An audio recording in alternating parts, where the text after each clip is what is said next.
And welcome back to the analyst desk. Another really exciting match between Red Federation and Blue Republic. I was blown away. Actually, I think that I'm not 100% sure, but I think that was insurance fraud. Was the Dunktown the guys that used to be known as insurance fraud, or at least some of those pilots, which is I'm pointing out because Reputation Cartel and insurance fraud had a quite a rivalry going through the first couple SCLs, and they fought each other several times to various outcomes. So, I'm sorry, Dunktown Abbey is Team USA. Okay, I'm wrong, but there is a pilot I think that I noticed, which is what maybe confused there. Yeah, pretty cool map. Those new cruiser strategies doing pretty well. Better than we expected, certainly. Looking at them there, we thought the setup was pretty cool, might have a chance, but we didn't really expect them to win. So, tough ships for resist bonuses, sentries, but worked out well though. Yeah, let's really get into that. This is the first time that any team has fielded them. It's probably going to be the first time that any of the people watching this stream have really seen one of these in combat, unless they've been hanging around on the test server. And I think they look pretty impressive. I mean, they 2 out of the 3 of them died, yes, but the damage that the team with 2 of them was putting out was fairly stiff. They were using 4 Tech 2 sentry drones a pop. They were tough enough to hold under reps from fire from the enemy team, and I was pretty impressed. And visually, I mean, obviously they're quite striking. I kind of want one just to have it in my hangar, but I might be convinced to take it out. They do look pretty cool. Resist bonuses are always really, really nice to have on hulls, so even for a Tech 1 cruiser, it's reasonably tough. It's a good Tech 1 cruiser option for sentries, definitely, but a good match. But on the other hand, Paladins, well, definitely very strong. I think it's nowhere near as strong that setup as that Varga triple Sleipnir setup we saw earlier.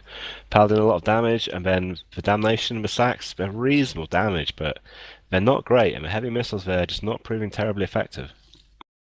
Yeah, in fact, I think they maybe went a bit too strong on the tank end of things. They had the Damnation in there, they had the Sacrileges, they had the Paladin. All these ships are extremely strong tanks, but tanking didn't seem to be the issue. It was putting out the damage to kill the enemy team fast enough. And eventually they were just sort of stuck where the Paladin was the last thing that was really doing damage on the field, and it couldn't apply its DPS well enough to any of the remaining ships. I mean, we saw that Hero Vengeance tank at 1% structure for like a good 15-20 seconds before he finally died. Yeah, Dunktown did a very good job early on of kiting back, killing off that tackle. So Paladin and the heavy missile ships like the Sack were left trying to apply their damage and really struggling against the small ships like the Assault Frigs, and surprisingly against those Stratioses as well. Yeah, we're seeing a lot of fun stuff in this tournament. Actually, I'm really excited to see the Stratios and the new command ship hulls, or rather the revamped command ship hulls. But I'm actually excited to fly that thing. It just looks like so much fun. Yeah, it looks pretty awesome. It's definitely a cool ship, and pro bonuses on it. Very nice FC ship as well. Having pro launch bonuses makes it a lot easier to pin stuff down, warp your fleet to it. I don't know, though. It's very interesting seeing the new stuff in here. It's cool to see new ships. It's nice to see Marauders use. It's going to be very, very interesting to see how they use on TQ. Indeed. And that's a good point about using probes on your FC ship. I've never actually considered that before. I Is that something you've seriously done? would suggest you do it. I'd say it's exceptionally vital. It makes it so much easier to position fleets. Hmm. Oh man, this next match is going to be something else. I was just say we're moving along quick because we've already got another. We haven't finished talking about the last match. We've already got another one on the field. They're waiting for us. Yeah, jeez. All right. CCP Affinity and CCP Carcor, we're going to have you after this match? Yes. Yeah, okay. All right, great, because definitely have some more stuff to talk to you about, but we do have ships on the field. It looks like Footwork has banned out the Gilla and the Scimitar. Something else has banned out the Ishtar and the Dominics. It looks like we still have a couple minutes. They're just fixing something up with the UI. It looks like, so we don't have to rush through this apparently. Okay, well, let's get our predictions in first. Bacchanalian, who are you thinking in this match? Let me see. Goodness, I've seen enough from Footwork to have a little bit of confidence, so I'll go with them. I think. Elendar? Yeah, Footwork definitely. They were very strong last time. They've done a pretty good job so far this time. I would certainly go Footwork for this match. CCP Affinity? Yeah, I'm going to agree with you this time. both these teams seem very evenly matched. I'm gonna have to give the slight edge to something else on this one, though. I would say something else are hindered by having pilots from Razor. That is true. That's somewhat of an X factor, just how bad Razor is.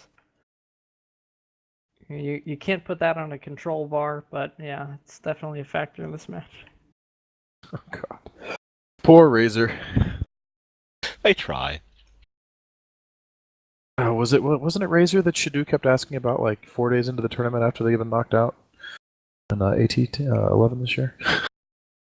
I can't remember. Well, anyway. I'm looking at we've managed to see the teams on the field here without spoiling too much. I think it's definitely going to come down to whether or not Footwork can keep their support alive against something else. If they can keep some of the support alive, then I think they'll take it. But if they can't, they may run into some fairly serious problems later in the match.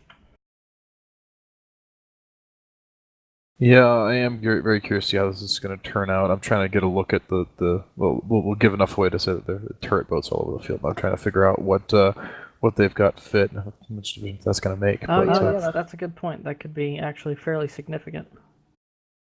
But yeah, this is definitely going to be interesting. We definitely have possibility for an all-out brawl, although, you know what? Nope, those do not look like long-range brawling type of turrets. Or they look like up-in-your-face brawling type of turrets. Actually, I should just like zoom out and notice that both teams landed right on my face. So this is going to be quick and dirty.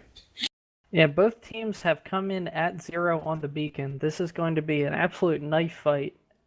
And both teams have brought knives. And it looks like they're ready to go, yeah.